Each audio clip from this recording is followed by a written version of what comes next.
Final item of business today is a members' business debate on motion number 9752 in the name of Kenneth Gibson on microchipping and muzzling. This debate will be concluded without any questions being put. I'd invite those members who wish to speak in the debate to please press the request to speak buttons now or as soon as possible. Mr Gibson, 7 minutes, please.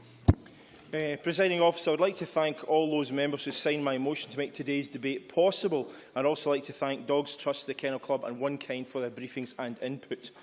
Microchipping and muzzling to promote responsible dog ownership were recently consulted on by the Scottish Government. However, whilst the welfare benefits of compulsory microchipping are manifold, compulsory muzzling could negatively affect the behaviour and welfare of dogs.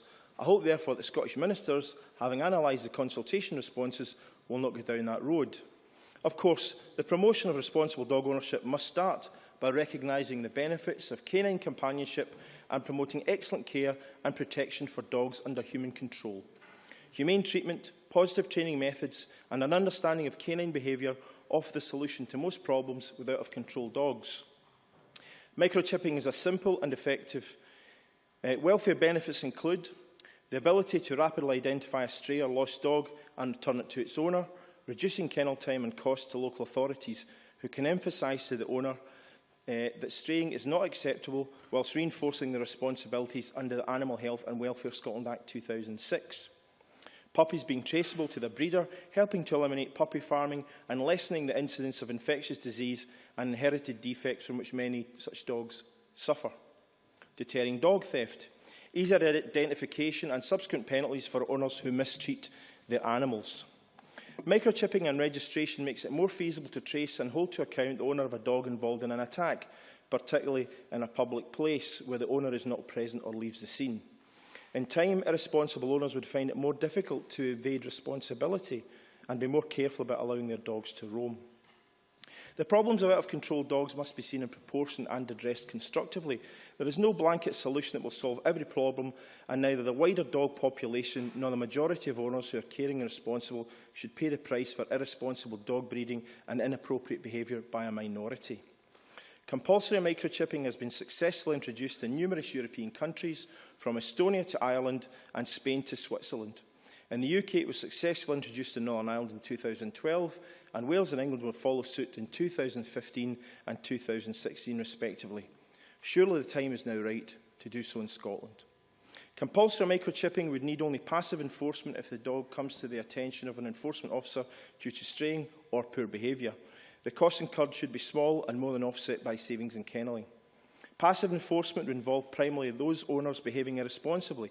Every local authority should already have access to scanners, and Dogs Trust is willing to provide additional scanners for local authorities without them. I believe responsible dog owners will take compliance to around 80 to 90%. Those who do not comply are likely to come to the attention of authorities by other means, for example by dog fouling or their dog being out of control in a public place. In Scotland, dog owners can be issued with a dog control notice under the Control of Dogs Scotland Act 2010, which requires the dog to be microchipped anyway. By contrast, the system of dog licensing would not encourage responsible dog ownership or prevent dog attacks. Dog licensing was abolished in 1987, and at that point the licence cost just 37.5p. However, fewer than half of owners bought one. The licensing regime was administratively expensive, cumbersome and essentially a tax on responsible dog owners. It did not encourage a more responsible attitude towards ownership, nor encourage animal welfare. Revenue raised was not ring-fenced for those purposes. Northern Ireland is the only part of the UK to have dog licensing, yet it is the highest population of stray dogs. This clearly indicates that licensing doesn't tackle that problem. The permanent identification provided by microchipping has advantages over licensing, as licences need to be renewed, whereas microchipping is a one-off cost and provided free by Dogs Trust and some other welfare organisations. Licensing would result in costs to local authorities, and unlike compulsory microchipping, would not intrinsically link a dog to its owner. Of course, updating the owner's details on the database is an absolutely essential part of a compulsory microchipping scheme. If this important dog welfare measure is introduced, Dogs Trust will offer free chip implementation to dog owners across Scotland, as well as training and advice to responsible dog owners. Indeed, Dogs Trust has already held special microchipping events where owners could attend and get their dog chipped for free without appointment. The first Scottish event was in June last year in Kilburnie in my own constituency. Presiding Officer, there is strong opposition from canine charities and dog owners to any proposal to introduce compulsory muzzling for all dogs in public. This would unfairly penalise all dogs because of a few, and also send the message, particularly to children, that all dogs are dangerous, which is clearly untrue.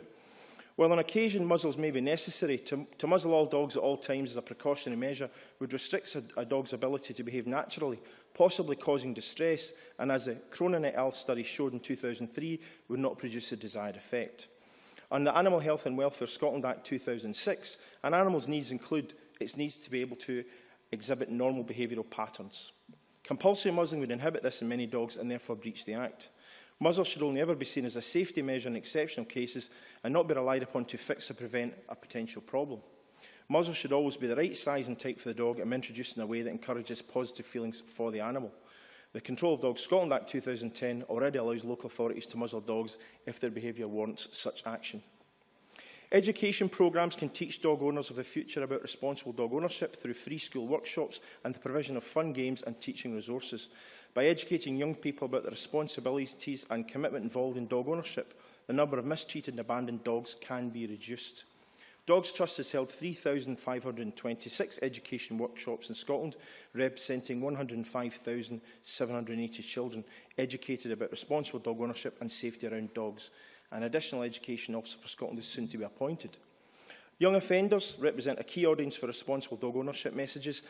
If many have a dog or are under pressure to get one, or live in environments where status dogs, involvement in dog-related antisocial behaviour, dog abandonment and irresponsible ownership are rife. In 2010, Dogs Trust launched the pilot of an innovative programme taking the lead, offering responsible dog ownership training and workshops for young offenders, both in the community and in custody. This was the first prison-based dog training programme in the UK, based at HM Young Offender Institute, Polmont. This pioneering programme, Paused for Progress, involves young offenders who train rescue dogs and aims to help address offending behaviour, responsible ownership and develop employment skills in preparation for release. Presiding Officer, it is essential to find a long-term solution to the horrors of dog attacks, the nuisance that can be created by out-of-control dogs and to the suffering of neglected or abused animals. But we must also be mindful of the things that dogs bring to us: companionship, therapeutic and health benefits, and a way to learn about care, responsibility and compassion. I look forward to the Minister's response. Many thanks.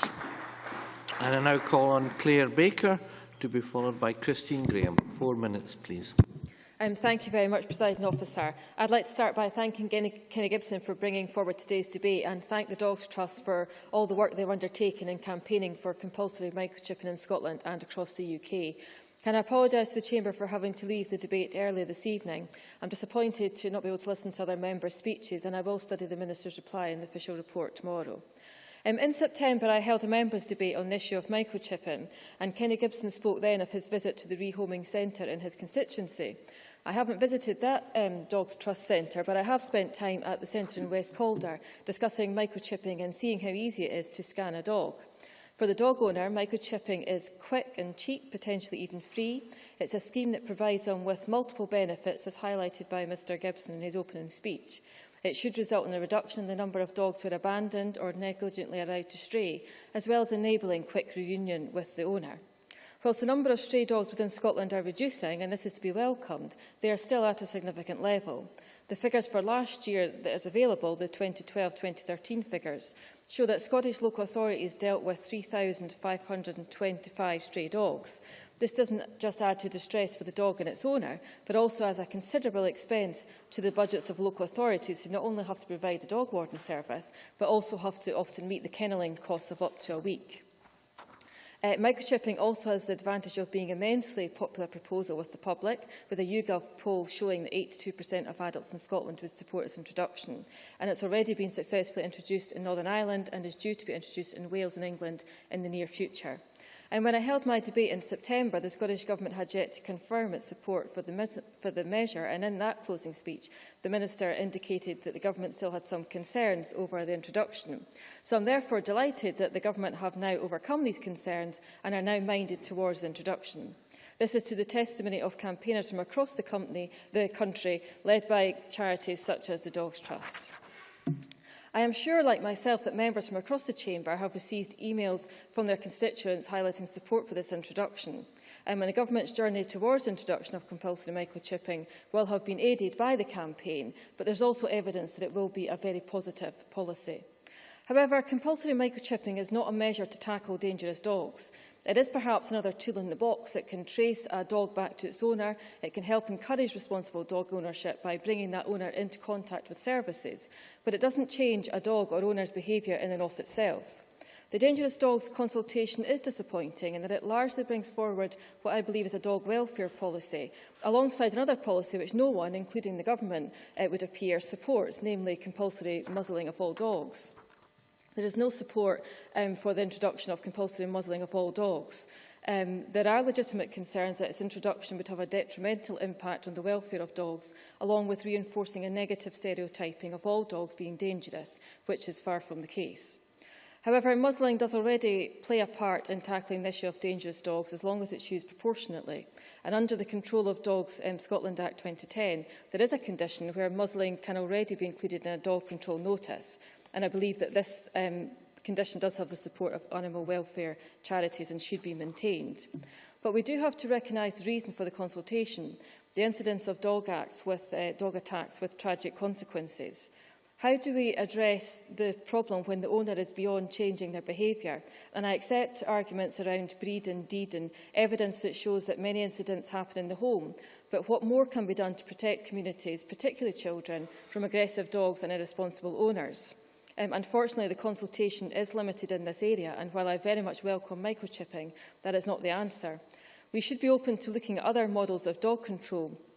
Of course, education and training for owners, as well as pets, is key, and Kenny Gibson highlighted the work that the Dogs Trust are doing with young offenders. But let us not kid ourselves that all owners will respond to this, and we must be open to considering measures which could give greater protection to communities from dangerous and out-of-control dogs. In closing, I'd like to again welcome the measure on compulsory microchipping and look forward to its introduction in Scotland. Many thanks. Now calling Christine Graham to be followed by Alex Ferguson. Thank you very much, Deputy Presiding Officer. I too congratulate the member on securing this debate, which is a bit of a reprise of the debate that Claire Baker had in September last year, which I also took part. I too fully support and applaud the work of the Dogs Trust. I indeed held a microchipping event in Gala Shields a few months back. 121 dogs were microchipped and vet-checked. I would have had more people who didn't believe it was free. I'm now going to hold another one in Newton Grange. I'm heading this one free chips and see if people turn up in greater numbers. But my concern about the compulsory microchipping is not that of itself, but that somehow it will be seen or perceived as a remedy for ending events of out-of-control or even dangerous dogs attacks. And of course, it will not. While I'm on the topic of out-of-control dogs, I refer also to the Control of Dogs Act, which I brought forward as a member's bill, taking over from Alec Neil when he was promoted. And I have to say to the Minister, I express my regret that this is not more publicised. Had it been a government act, it would have got more publicity, but as a member, I can't do that. And I have to say, I've met people like councillors and indeed farmers who didn't even know of its existence. Now, these are people who should be in the know and are not. So while we're busy going down the track of more legislation, let's please advertise the legislation that's in place.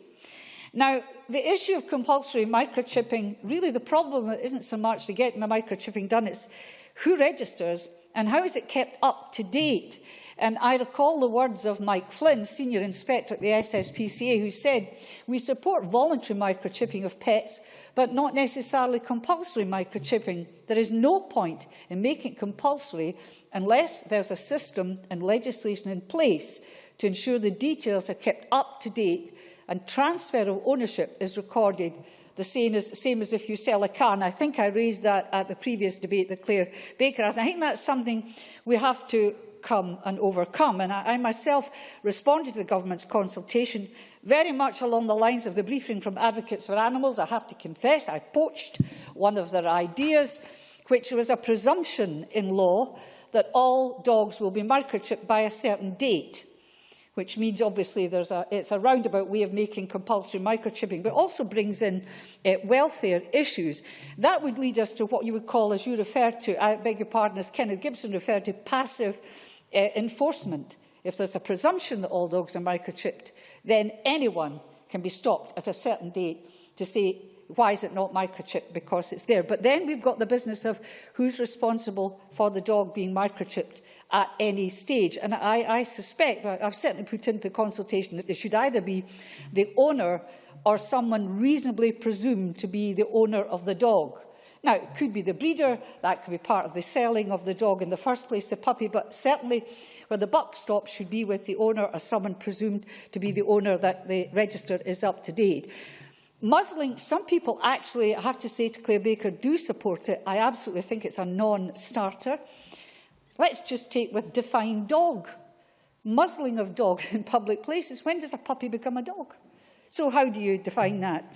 How old is it? Attacks. Vicious attacks are often in the family home or in a garden. So muzzling in public places wouldn't deal with that. Working dogs, are they to be exempt? What about guard dogs? Is a guard dog to be muzzled?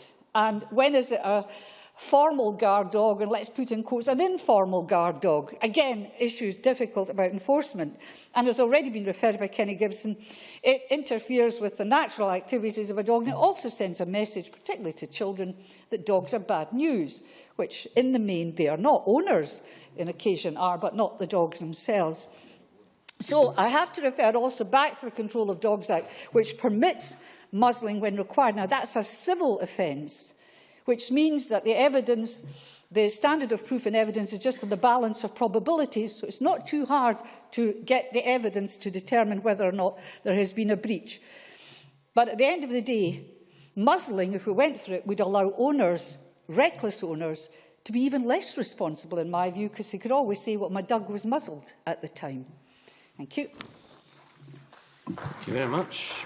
Mr Kew has been giving your remarks his full attention. I now call on Christine Graham to be Alex Ferguson to be followed by Malcolm Chisholm. I think Christine Graham once in the debate is quite enough, Presiding Officer. Thank you. Thank you, Presiding Officer. And first, can I join others in congratulating Kenny Gibson and the Dogs Trust for enabling this debate to take place this evening. I find myself in a troubled situation because I find that I have just listened to Kenny Gibson and probably for the first time ever agreed with every word he said.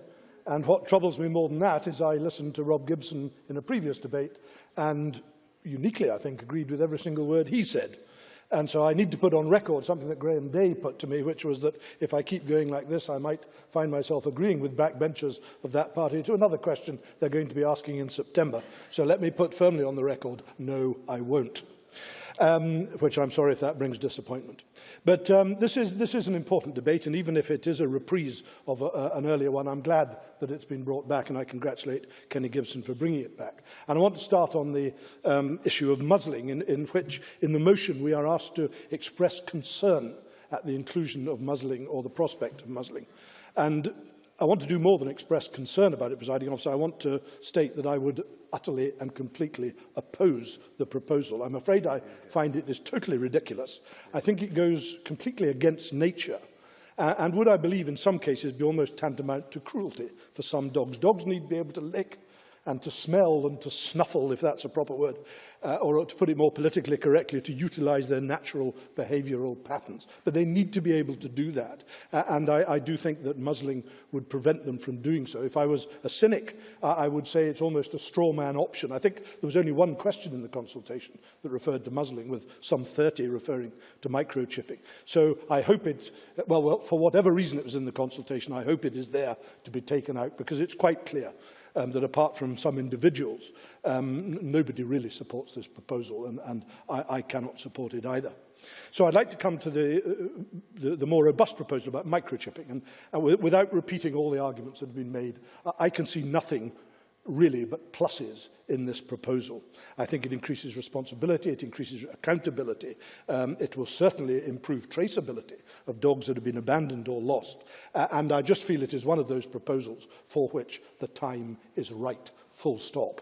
And I wouldn't argue against it. But I do want to raise one concern, and I'm interested Elaine Murray's here, and I hope I'm not about to pinch one of her arguments, because she will be as aware as I am that in Dumfries and Galloway we have a particular problem with greyhounds being abandoned, largely from an Irish origin, and the logic of that being that the A75, which brings people from Ireland, is a handy dropping-off point for unwanted greyhounds. It's not a small problem. The Dumfries and Galloway Greyhound Rescue and Rehoming charity has rehoused 1,000 such animals in the last decade. It's not a small thing. And the reason I raise this is because a lot of these animals, greyhounds are identified by tattoo marks in their ear, racing greyhounds.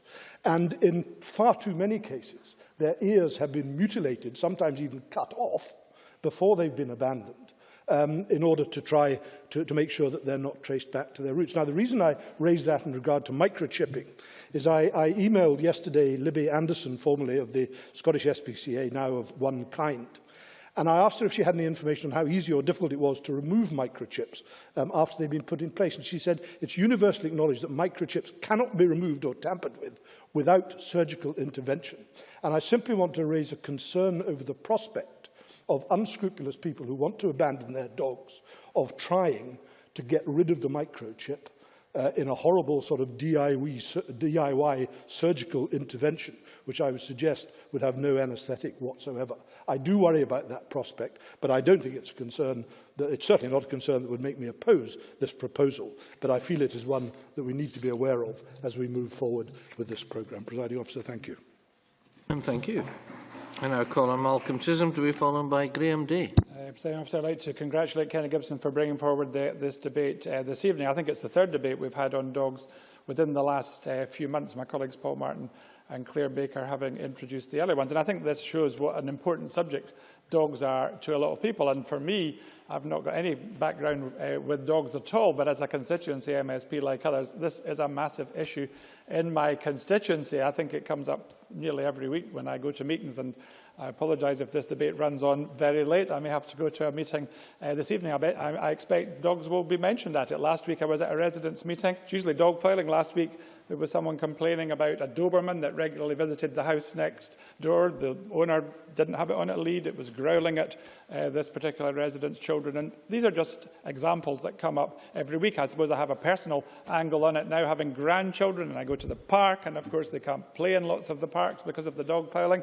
And the worst example a couple of weeks ago was actually dog fouling on a roundabout in a children's playground. So this comes up all the time. And I have to say that I actually have a certain amount of disappointment with the Scottish Government's consultation, because I totally welcome it, and I absolutely support microchipping, and I've spoken in support of that in the last Claire Baker debate, so I'm not even going to repeat the arguments in favour of microchipping, which seem to have widespread support in the Chamber. But I am disappointed that we only have in the last 2 pages of that consultation document reference to the 2 issues that really concern my constituents, and I'm sure other members' constituency, which is dog fouling and the problem of dangerous dogs. And as Alec Ferguson said, it is a straw man, if that's the right phrase, this idea of muzzling all dogs. I've never actually come across anybody who proposes that, so why on earth that is the only substantive suggestion in the section on dangerous dogs is a bit of a mystery to me, and I think it's a missed opportunity that other options in terms of the control of dangerous dogs were not given. And equally on dog fouling, there are really no proposals at all, although obvious suggestions like increasing the fine would seem to be something that we should certainly do. But let's just concentrate on the issue of dangerous dogs. I totally agree with what Christine Graham has done on that and said on that. If the Dangerous Dogs Act, Control of Dogs Act, was being implemented effectively, then in principle that is the right approach, that action should be targeted against particular individuals who are causing problems, although again I think we would want to rely on the courts actually imposing proper penalties and sanctions in that regard. Again, I had another constituency example recently of someone whose dog had behaved absolutely horrifically, and yet it was coming to the end of the control and they were worried that that person would be allowed to own a dog again. Well, if someone's dog has been causing absolute havoc, I think they should never be allowed to own a dog again. But I do think we need to look at intermediate options. No one's suggesting muzzling all dogs, but microchipping will not solve this problem. So we have to look at the issue of muzzling some dogs. And I know people don't like the idea of picking particular breeds, and I know in principle that's not right. But again, realistically, it may be an option that we have to consider. And if muzzling is ruled out, why not let's look at the whole issue of dogs on leads? Because if more dogs that are a threat to the public were actually on leads, particularly short leads, that also would help to avoid the problems that arise. So I would not rule out, I don't think I've got time because I'm in my Take last... time if you want. Oh, well, okay. Christine Graham. Simply to remind the member that most of these attacks, bad though they are in public areas, most of the really bad attacks take place in private land and in homes. So Leeds would not answer that for you. They wouldn't cure that. Well, okay, but we can't solve all the problems with one particular measure. But if we could solve the problem in public places, it would certainly make the lives of lots of my constituents, and I'm sure Christine Graham's constituents, a lot better, and particularly be helpful for children that have a particular concern for. So I do think we have to look at these options of more dogs being on leads and possibly more dogs being muzzled, and it's a missed opportunity that these intermediate options are not dealt with in the consultation paper. Thank you very much. I now call on Graham Day to be followed by Dr Elaine Murray. Thank you, Presiding Officer. I want to begin my contribution by, as others have, paying tribute to the Dogs Trust. I think all too often we as MSPs are approached by organisations promoting an approach they wish to see adopted by government with no recognition of the possible cost implications either for local, national or indeed government or indeed individuals. Very often they also haven't entirely thought through the other, perhaps unintended consequences arising from what they are calling for. When it comes to pressing the case for compulsory microchipping, the Dogs Trust are to be commended both for marshalling a robust argument and being prepared to put their hands in their own pockets, as it were, to make this a reality. I must admit initially to having had some slight reservations about compulsory microchipping. Reservations relating to the cost of this, possibly putting people on lower incomes off dog ownership, or indeed pushing them down the road of purchasing pups from irresponsible breeders. But I've become a convert through a combination of the case they've made and because of the Dogs Trust's commitment to carry out free chip implantation across Scotland, a commitment backed by a track record of delivering in this area with 2,214 dogs chipped last year and 3,500 more so far this year, I think. And can I say if the Dogs Trust is represented in the gallery today, I'd happily promote a visit by one of its roaming chipping teams to my own constituency. The arguments for microchipping, if financially achievable and therefore thereafter capable of being monitored in a practical, non-burdensome way for local authorities, has always been there. And with only 4 minutes at my disposal, I won't rehearse those. But the Dogs Trust has, by highlighting how such a scheme could be made to work through passive enforcement, identifying how councils need not be facing considerable additional expense, and indeed offering to buy additional scanners for local authorities, has for me won the argument, just as they've done when comparing and contrasting the effectiveness of microchipping versus reintroducing a dog licence scheme, and then challenging the need for compulsory muzzling of all dogs in public, a proposal which clearly has no support within the Chamber. We must, though, recognise the huge importance of education when it comes to encouraging responsible dog ownership. The Dogs Trust claims since the beginning of 2012 through its education programme to have engaged in more than 100,000 Scottish school children on this issue. That's terrific, but can I say they're not alone in working in this area. In my constituency of Angus South, for example, the group Carnoustie Canine Capers is extremely active in encouraging responsible dog ownership through amongst other things, Green Dog Walkers Initiative, and doing talks with youngsters. We must recognise that responsible dog ownership does not end at having your pet microchipped. It involves treating the dog well, ensuring it behaves in a manner which does not cause fear and alarm to others, and does not create an environmental menace. And, Presiding Officer, I want to conclude my contribution by focusing on those last 2 points as they pertain to rural settings. Whilst many, probably the majority of dog owners, wouldn't allow their dogs to stray and interact in a menacing way with other animals, and are always geared up to clean up when their pets have done their business in public places. There are those who do not, and such disregard for the countryside environment they are enjoying can have serious implications. The NFUS is to lodge a petition to Parliament to have agricultural land included, albeit with provisos, in the Dog Fouling Act 2003, and enforcement powers to be granted the police or local authority under the Land Reform Act. And I know my colleague Fiona MacLeod has been involved in this issue going back quite some time. This has been sparked by problems over livestock being harassed by dogs that are off the weed and coming into contact with parasites found in some dog faeces, leading, it's claimed, to abortions of cattle and death in sheep. It's an important issue, and one I hope the Dogs Trust might incorporate into their messaging regarding responsible dog ownership. The countryside isn't just there to be enjoyed, it's also a place of work, and the message to dog owners who visit it must be, keep your dogs under control and please clean up after them. Thank you very much. And due to the number of members still wishing to speak in the debate, I'm minded to accept a motion without notice under Rule 8.14.3 that the debate be extended by up to 30 minutes. Mr Gibson, would you move such a motion? Formally moved. Thank you very much. Are we all agreed? We are. Thank you. We'll now proceed. Now call Dr Elaine Murray to be followed by Joan McAlpine. Thank you, Deputy Presiding Officer, and I also congratulate Kenny Gibson on securing this debate. I did have some concerns about the wording of the last part, which I'll refer to later, but Kenny did explain his intention. I think we are in complete agreement on the issue of compulsory muzzling of all dogs. I've kept dogs much of my life. I've also been attacked by dogs and have scars to show it. On one occasion I was attacked by a German Shepherd when I was out campaigning on my own, and it was quite an alarming experience, and tragically many people have experienced far worse. So it is important that measures are taken to reinforce the responsibilities of dog owners, both in looking after and in controlling their dogs.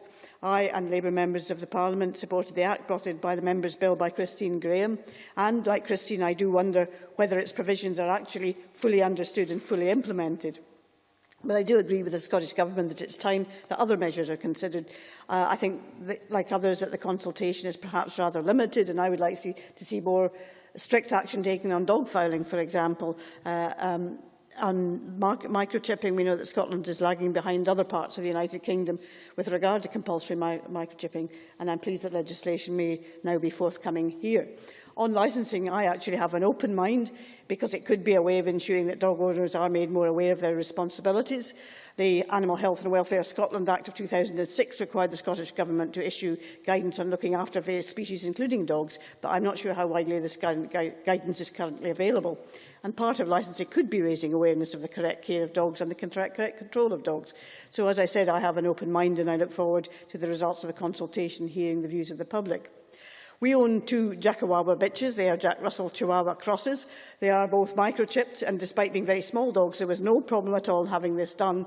On Alex Ferguson's point, I don't know where the microchips actually are in the dogs now, so it could be quite difficult to take them out once they're actually inside the dog. It does bring us peace of mind that should the dogs get lost or worse, they could be identified and that we would be informed. If the evidence is that I should require it to be licensed and do something to be allowed to keep them, I'm prepared to undertake whatever might be necessary to do so. But what I would have a significant problem with would be being obliged to have them muzzled in public. Now, as members who know the characteristics of the breeds of dogs mine come from, you will appreciate that Jackawawas can be snappy, noisy little creatures.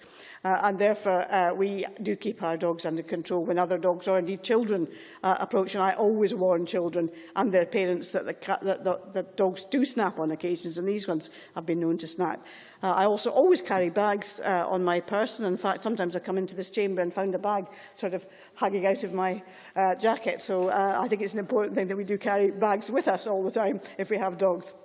But the suggestion that all dogs might have to be muzzled in public has generated a huge amount of correspondence locally. A constituent slightly mistook the process the Scottish Government was undertaking and wrote to one of the local newspapers saying that the Scottish Parliament was about to pass a bill compelling all dogs to be muzzled in public, which obviously caused consternation and a huge flurry of correspondence from dog owners across my constituency. And I did, of course, assure everyone who contacted me that this was just part of consultation and there was no bill at present. I intend to get back to all of them, the people who contacted me, with the content of this debate, because I think that might also reassure people if they read what's been said in the debate.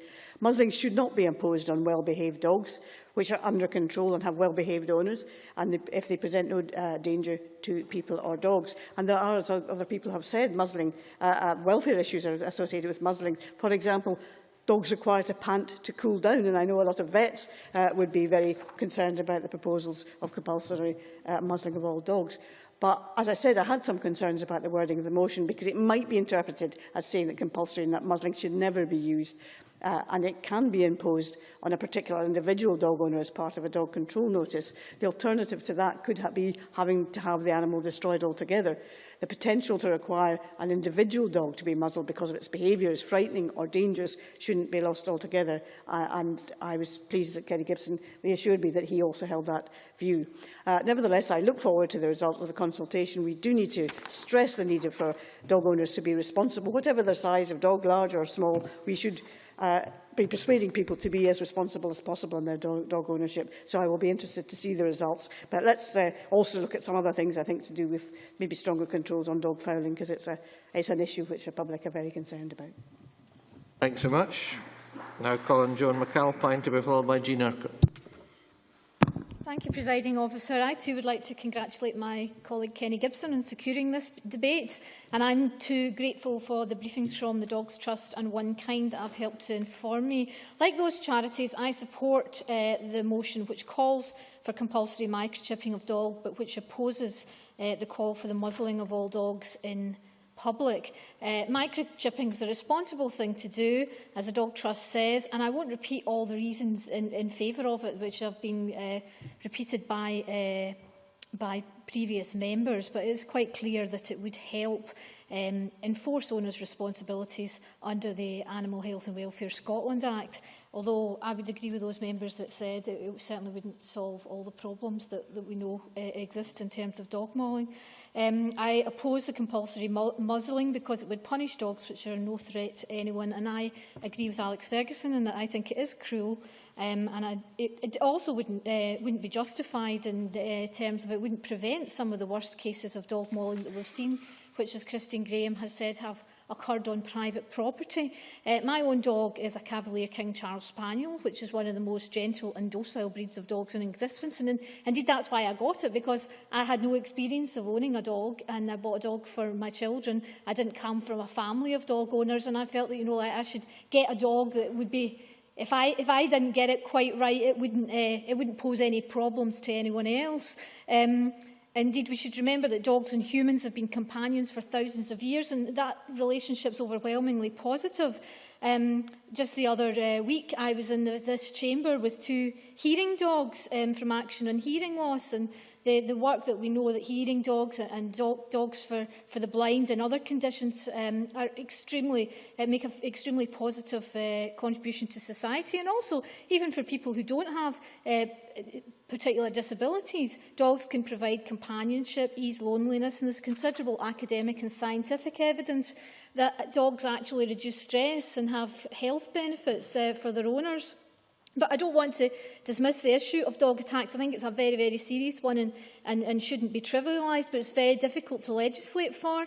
I remember reporting on the last death in Scotland in 1989, when a young girl was tragically killed by Rottweilers. And I was struck by the fact that the legislation that came in from the UK Parliament after that attack, not relating just to that attack, but it was a spate of attacks, the Dangerous Dog Act, didn't actually include Rottweilers. Now, I'm very aware that it's controversial to talk about dangerous breeds, and it's also true that it's the owner and not the dog who is most often at fault. And I would praise things like the prison scheme that Kenny Gibson highlighted, but the fact is that there are some breeds of dogs that are more dangerous than others.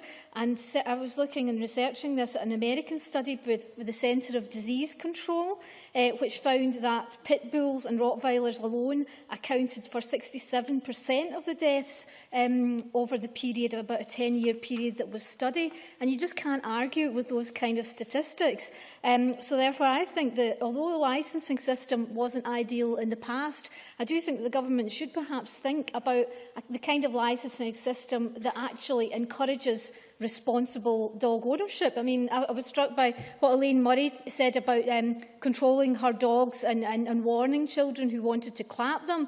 I was reading about a little girl who was mauled by a dog. She'd asked if she could clap it. The owners said yes. They had only had the dog for 2 days. They didn't know what its background and history was, and she got really very, very severe facial injuries.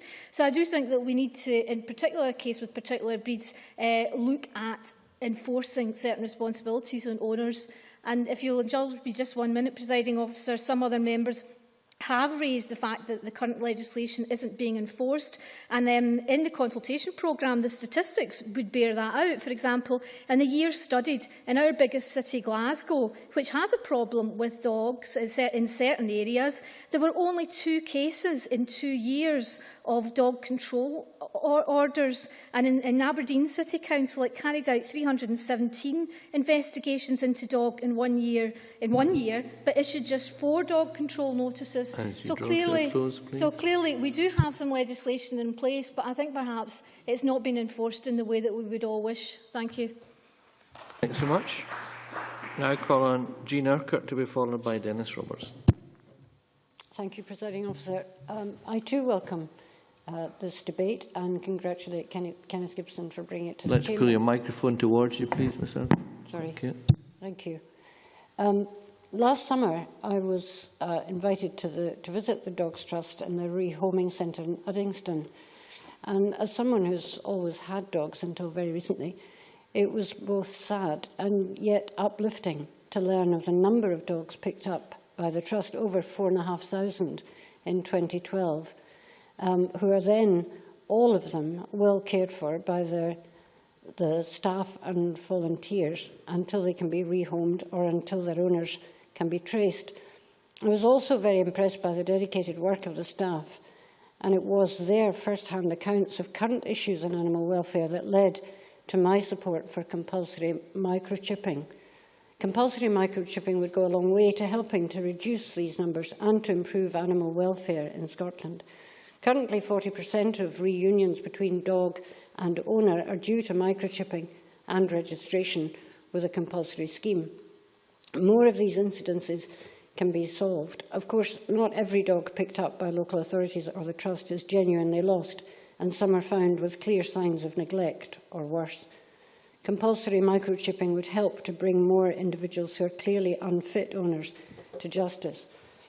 Although, as One Kind noted, and on its own would not protect dogs from neglect and ill treatment, it would help to trace the perpetrators. I'd also agree with the Dogs Trust and One Kind that proposals to introduce muzzling would be a retrograde step for animal welfare. It would treat the symptom rather than the cause, and while at the same time punishing the vast majority of dogs and their owners for the actions of a very few. It would suggest that every dog is dangerous, breed distrust and fear, and has no evidential basis for reducing dog violence in general.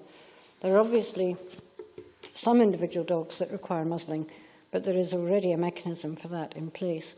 Placing a general requirement on all dogs would be authoritarian and unnecessary and would not have my support.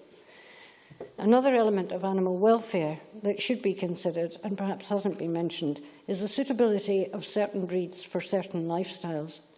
On my visit to the Dogs Trust, I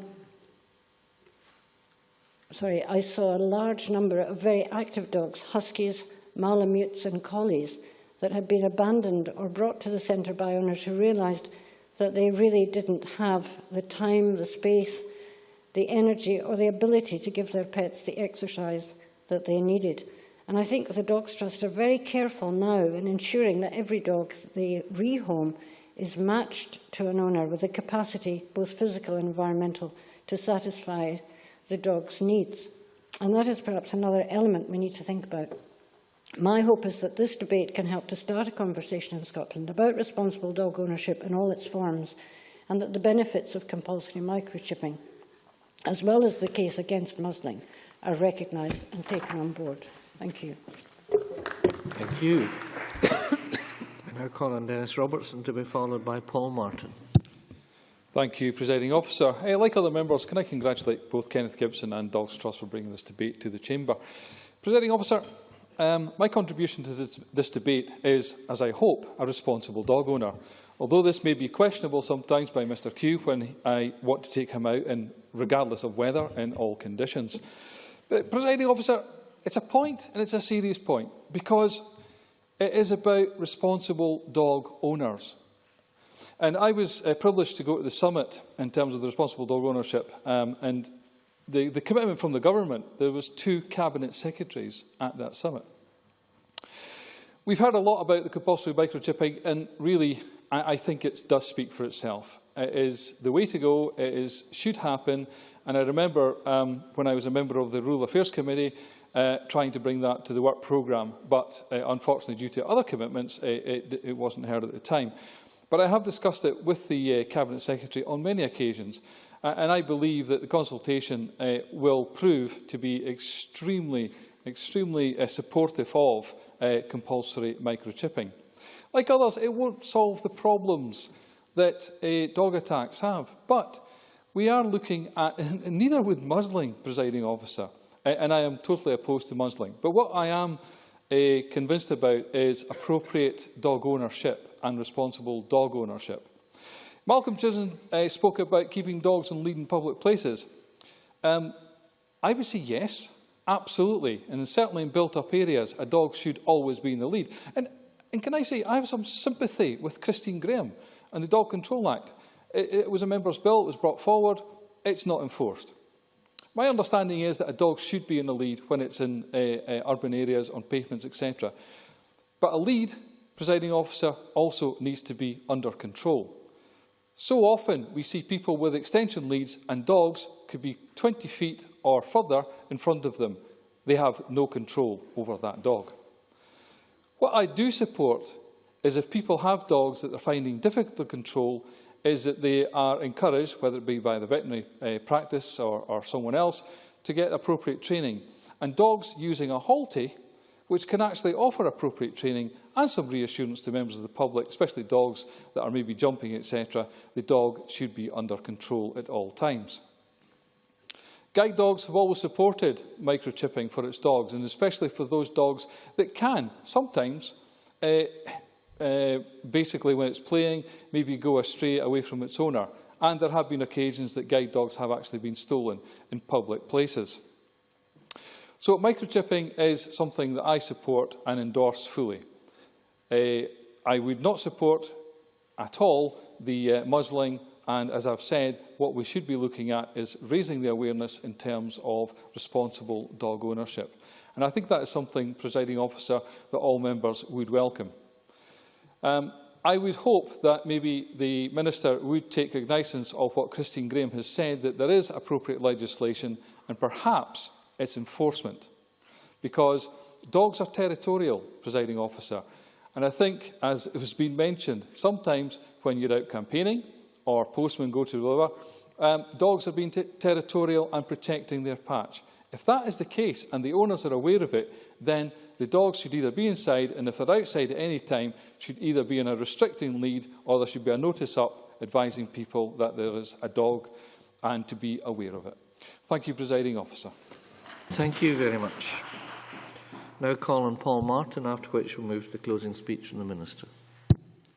Thank you, presiding officer. And can I, like others, congratulate Kenny Gibson on a very thoughtful contribution and also promoting the good work of the Dogs Trust. And indeed, I visited my own local Dogs Trust in the Glasgow East area of my constituency, outside my constituency, and indeed arranged for my own dog Buster to be microchipped at the same time as that visit. I think, as Dennis Rogers said, that very clearly the issue of microchipping, as far as I'm concerned, is a pretty straightforward debate. As far as I'm concerned, microchipping in itself would actually ensure that owners actually take responsibility for their pets. It ensures that owners consider more seriously the role that they should play in responsible dog ownership. So the very essence and the very act of taking a dog to be microchipped, and also for the same time promoting responsible dog ownership and the role that the Dogs Trust plays in itself, I think would assist in that process of promoting responsible dog ownership. As the last speaker today, I am aware of the fact that almost every speaker has advised that they are opposed to the possibility of muzzling all dogs in public places. What I would ask members to consider is ensuring that the Parliament is given the opportunity to interrogate the possibilities and the examples that exist in other parts of the world, including more closely the Republic of Ireland example, where compulsory muzzling is in place for dogs of a certain physical attribute. I say that from my own experience in dealing with Brogan McQuaig, who many members, and you recall in the previous members' debate that I brought to Parliament, 8-year-old Brogan, who was attacked by two American Bull Terriers. And even since October last year, Brogan continues to go through the rehabilitation process of what was a very vicious attack in Brogan, and was set out earlier by a number of members. There have been other examples of more serious attacks, as was the case of Kelly Lynch, who was attacked, as was previously referred to, by 2 Rottweilers. So these are very serious attacks that have taken place. I think it would be wrong for the Chamber to simply rule out the possibility of muzzling without us being given the opportunity to take evidence, for the parliamentary committee process to take evidence from the various experts in this particular field, and for us to consider the other options that should be considered at the same time, and also to consider the very good work that's already in place. And I would pay special mention to the Alexandria Dog Care Management Centre, whose whole emphasis is ensuring and dealing with the issue of ensuring that we have responsible dog owners in the first place, prior to people taking ownership of the dog. And the very emphasis of that project is to ensure that owners are trained to be owners, and the whole emphasis is not purely placed on the issue of responsible dogs. And I think this is the very challenge that faces the Parliament, is ensuring that we take all the evidence that's available to us, including muzzling, including the good examples of the good work that's already in place in Alexandria, and, of course, taking into consideration, I think, as Malcolm Chisholm set out earlier, some of the horrific examples that are in place, and recognising that we don't have all of the answers to taking this issue forward. But I think it would be wrong of us to completely discount any option without taking evidence on it in the first place. Thank you very much, President Officer. Thank you very much. We now move to the closing speech from the Minister. Mr Wheelhouse, please. Thank you, Presiding Officer. And firstly, may I also thank my colleague Kenneth Gibson for proposing today's motion, as well as other colleagues that have contributed so ably to the debate. It's probably the first time people haven't called for Kenneth Gibson to be muzzled in the chamber. Given the subject, I thought that might be likely, but didn't happen. Indeed, Alex Ferguson has given undue praise, I suppose, perhaps in terms of to Kenneth Gibson today. He'll probably get a rap over the knuckles from the whips when he gets back, I would imagine. As in so many cases, though, Presiding Officer, education is, of course, a critical part of the process. And you may be aware that the Scottish Government published their Code of Practice for Welfare of Dogs in 2010. While this provides an important reference source for all dog owners, I'm also wholeheartedly aware that support the proposal to commend the work of the Dogs Trust and other animal welfare organisations. A number of members have specifically mentioned Dogs Trust, and I certainly commend them for their support to members in this debate and for their contribution to the wider debate. We have had many such organisations in Scotland, and they provide a vital role in helping animals in need, in spreading important messages about our responsibilities as pet owners, and in helping to inform developing policies on the way forward. You may be aware that the Scottish SPCA is celebrating 175 years of rescuing and rehoming animals, including a significant number of dogs. They also provide an exemplary free educational service to Scotland's children through their Prevention Through Education programme, encouraging our children to treat animals with compassion and respect. I know that my colleague Richard Lockhead, who was unfortunately not able to be here today, has been struck by the passion and commitment of the Dogs Trust to promote responsible ownership that benefits both the animals and the general public. And they actively work to help improve standards and to provide practical help, such as free microchipping. And certainly it was an interesting example that Kenneth Gibson gave of the visit to his constituency, and I think Christine Graham also mentioned a similar example. There cannot be many people unaware of their message that a dog is for life, not just for Christmas. However, we must not forget the equally vital role of local authorities in enforcing both dog control and dog welfare legislation and the challenges they face in such work. This was a strong message that came out of the Summit on Responsible Dog Ownership on the 27th of March this year, along with the need to share best practice. We expect to obtain useful feedback on the responsible ownership issues from the responses to our consultation on promoting responsible dog ownership in Scotland, microchipping and other measures. I'm pleased this consultation has been welcomed by Kenneth Gibson and other colleagues, and it's clear that this matter is of huge importance to the people of Scotland. The consultation closed on the 31st of March, with around 2,500 responses having been received from a diverse range of people and organisations. This was a massive response and clearly demonstrates the strength of feeling on this issue. The process of analysing the responses is now underway, and a report should be available this summer. The main focus of the consultation and the main focus of the debate today was on the potential for compulsory microchipping for all dogs. The Scottish Government has long recognised the benefits of voluntary microchipping in reuniting lost dogs with their owners. Indeed, it's recommended as best practice in the Code of Practice for the Welfare of Dogs. I'm aware there are mixed views regarding the effectiveness of microchipping alone in the prevention of dog attacks or to combat welfare issues such as puppy farming. I think it's a fair point that's been made that it isn't going to be a silver bullet that solves all the problems. It's a contributory element to such a strategy. And I'm also aware that there are concerns about how to effectively enforce such a measure. It's a point that I think Christine Graham made and others, and what the financial impact would be on responsible dog owners and those that use dogs in the course of their business. However, I do agree with my colleague Kenneth Gibson that compulsory microchipping could have a number of benefits for animal welfare and encourage responsible ownership. That is provided that we are realistic about what we can achieve using this technology, and also that we can arrive at effective solutions for the challenges of enforcement and funding. We shall consider very carefully the views provided in response to the consultation on benefits, challenges and how to overcome them before deciding on the way forward for Scotland. We will also consider potential benefits and challenges of a licensing regime. While today's motion is supportive of compulsory microchipping, it raises concerns regarding the compulsory muzzling of all dogs, and that's been clearly reflected in most of the contributions made today.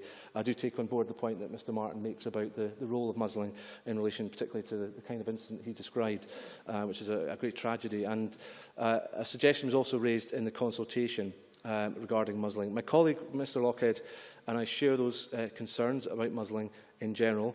Legal provision for the muzzling of dogs that are known to have been out of control is already in place under the Control of Dogs Act 2010, where dog control notices can include a range of measures such as muzzling the dog in places where the public have access, keeping the dog on a lead, neutering and attendance at dog behavioural training. I do take the point that was made that many of the incidents, severe incidents, take place in private settings, so we have to be mindful of that.